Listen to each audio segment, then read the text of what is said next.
The truth is not something which can be seen or which is always visible or in plain sight, but the truth definitely is something which is an individual condition and an independent entity and a sovereign quality all by itself without any external dependency, social reliance, or public approval, attention, validation of any kind. It does not need anything because the truth works and functions and shines on its own with its own freedom, independence, and virtuousness. It always shines, it always outperforms and outlasts and outmatches all the odds. It betrays falsehoods and it just becomes the best version of itself in one way or another. That is the power of the truth, and no man has the capacity to surpass or go beyond it, just as we cannot transcend space-time reality or betray that,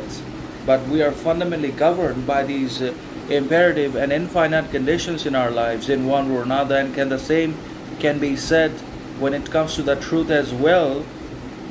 We can neither run away from it nor can we ditch it, because ultimately we are living the truth of falsehood and self-betrayal and self-deception at every step. We are already living the truth in which we practice a lot of vanity, pride, arrogance, competition against each other.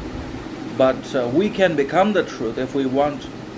We can neither betray nor run away from nor basically see the truth, but at least we can become it if we have sufficient resilience and enough clarity within ourselves.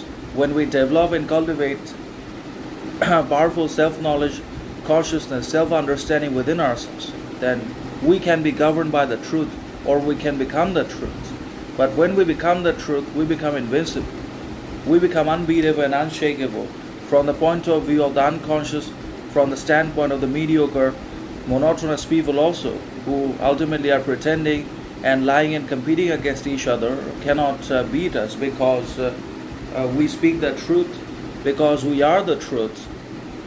But if we all could speak the truth to each other by becoming the truth, then society would become a place of greatness, and it would become the epicenter of honesty, authenticity, reciprocal relations, and harmonious conditions and cohesive obviously lines, but it has become the playground of hostility, competition, because the people are desiring and pretending and lying to each other and presenting only falsehoods to each other. But there is no truth in it anymore, because ultimately we are bad.